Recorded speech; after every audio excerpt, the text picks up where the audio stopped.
Hey everyone, Jay Cottrell here with eXp Realty here in the Tri-Cities, and today I wanted to give you a look at the month-end statistics for July. So another break from the normal just weekly statistics. Let's go ahead and look at how July fared compared to both last July, and then also I've got data looking at the last 4 years, so all the way back to 2019 to give us a little bit bigger perspective on what's going on here locally. First thing I want to look at is our inventory levels. So let's go ahead and look at the number of active listings, or the number of listings that are listed for sale through the month of July, and we'll start there. So as far as the number of active listings that occurred in July, so keep in mind when this number is looking at the monthly numbers, you're basically looking at how many homes had a status of for sale in the month of July, as far as in any month that we look at. So if you look at that, the number of active listings has held pretty steady this year. There hasn't been the normal seasonal ups and downs, and it's held pretty steady just above the 2020 or 2021 and 2022 levels, which is still way below the 2019 levels, and significantly even more below what would be considered a balanced market in our area. So you can see that balanced market needs to be around 4,000 to 5,000 to balance things out, but we're not there. We're not anywhere near there. Now let's go ahead and take a look at the sales numbers, shall we? So the number of sold listings dropped from a month-to-month basis, and it's still below all 4 prior years. And the other thing that you can see on this is, so typically sales continue to go up and up and up into about September, October, and then they start dropping off throughout the holiday season, and then start picking back up January or February. But as you can see, this year, much like last year, that seasonal drop-off has occurred way earlier. It occurred in July. Now, is this a blip?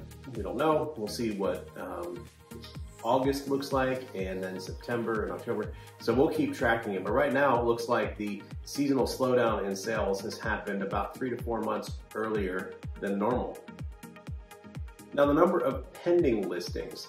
So those are the number of homes that are currently under contract. So the sold listings is a bit of a trailing number.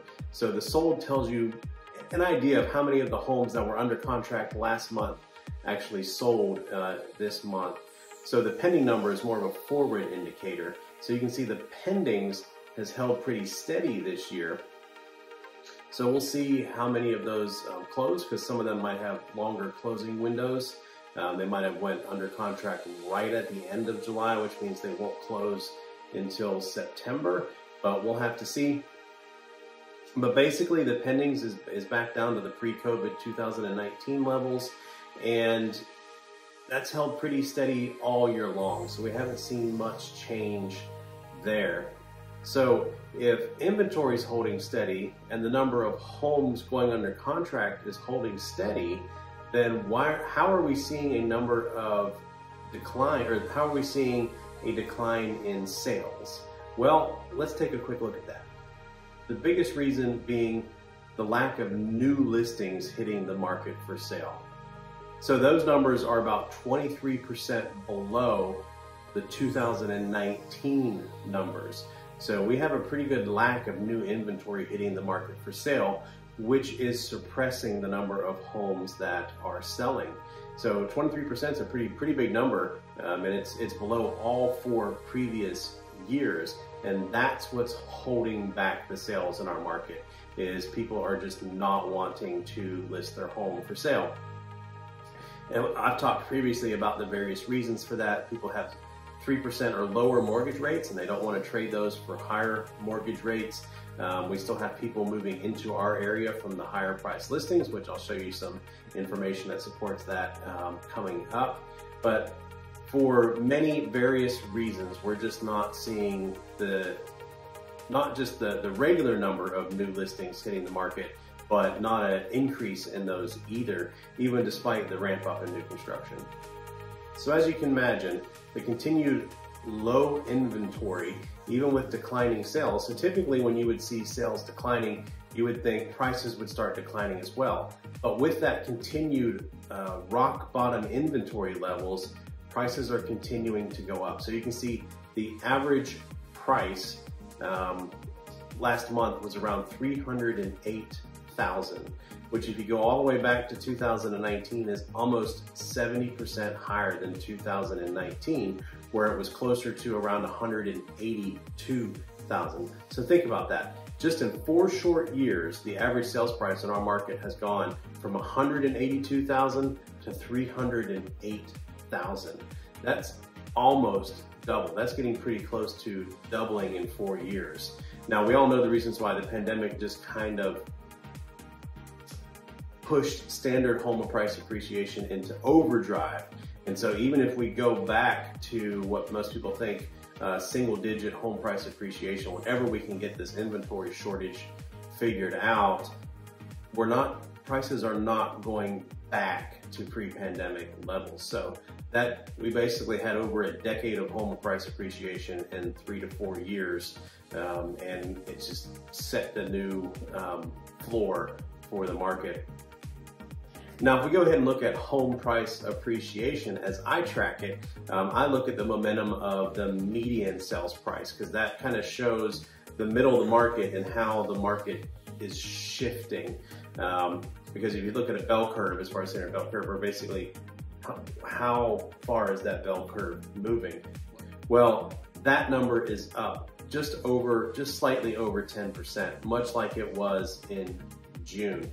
If you look at year to date, we're closer to about 10.5% price appreciation for the whole year as compared to the same time period last year. So again, a lot of us expected maybe for price appreciation to slow down a lot more than this, so that we might see maybe single-digit home price appreciation this year, or maybe even just a slight like half percentage decrease in the median home price this year. Well, that hasn't happened because we've had continued lack of inventory.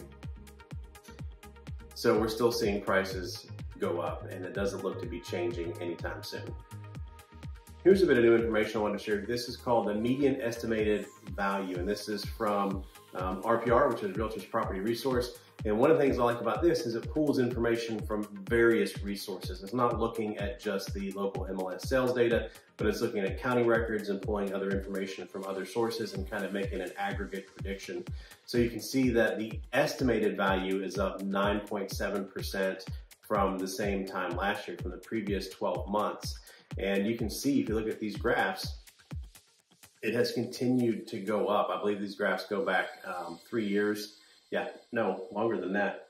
All the way back to July of 2008. So looking at that data, we have continued to see home price appreciation. But the one thing I want to point out, people keep asking that, why do people keep moving into our area or other areas like ours? Well, so this graph is showing you the median estimated value for the US, for the state of Tennessee, for the Washington County, and for Johnson City. So it's kind of going from the bigger part of the funnel and narrowing it down into Johnson City. If you've noticed, both Washington County and Johnson City have lower estimated home values than both the US and the entire state of Tennessee. So that's why we're seeing not just people move from out of state, but people from within the state of Tennessee move to our area from places like Nashville or other areas that are higher cost. Because as you can see, even though we have seen rapid price appreciation, we are still below national numbers, which means compared to most other places in the US, our area is still more affordable, which is why we're seeing people continue to move in to not just our area, but other areas like ours that are much more affordable than some of those higher priced large metro areas. So I hope that makes sense. So the first graph I showed you was an aggregate of all residential. So you're looking at single family homes, apartments, and townhomes all together. Now, if I take just the single family, so just the actual housing data from single family homes, you can see that those prices are about the same, but you can see they're higher. So the other brings the median estimated value down closer to 300, whereas if you look at the single family data, actual home median price is around $331,000 for Johnson City. Home prices continue to increase in our area, and that is due to a lack of inventory caused mostly by a lack of new homes entering the market for sale. And the reason for those is multifaceted, as we've talked about before. But if you know of anybody that has been sitting around saying, I'm gonna wait for home prices to drop before I purchase, they're gonna be waiting a long time. And at these interest rates, it's gonna continue to cost them more money to wait. So if they're wanting to buy, there's no time like the present. And the other great thing about that is if they buy something now that they can afford, when mortgage rates drop just a little bit, I mean, they're a little over 7% right now. If they just drop down to a more historical norm around 6.5%, they're gonna see a lot of savings if they then refinance, and they'll get a much lower payment, which means they can save even more money. And the great thing about it is that they have a home to sell. It's a great time to sell, and they're most likely going to get top dollar as long as the home's in the right condition. But that's kind of where we're at right now. So that's looking at the month of July and how that compares over the past several years. I hope you have found all this information interesting. It's a little bit more information than I normally give on these Monday Real Estate Talks, but I wanted to go ahead and get this month-end information out there so that you can understand it, see what's going on in our market, and make your own predictions of where we might be headed towards the end of the year. So again, I'm Jay Cottrell with eXp Realty here in the Tri-Cities. If you or anyone you know is looking to buy a home, sell a home, buy property or sell property, whether it's investment property or otherwise, I would love the opportunity to meet with you. See if we'd be a good fit for working with each other, and go from there. And as always, if you like these videos and find them helpful, please share them with friends and family, and also please subscribe. So YouTube is still telling me that around half of the people that are viewing these videos are not actual subscribers to my YouTube channel. So don't just go down and hit the like button, but also go a little bit step further and subscribe to my channel. And if you're watching this on Facebook, just hit like. And if you're not already subscribe to my Facebook page, go ahead and go like there as well. So that's it for this week. Hope to see you next week.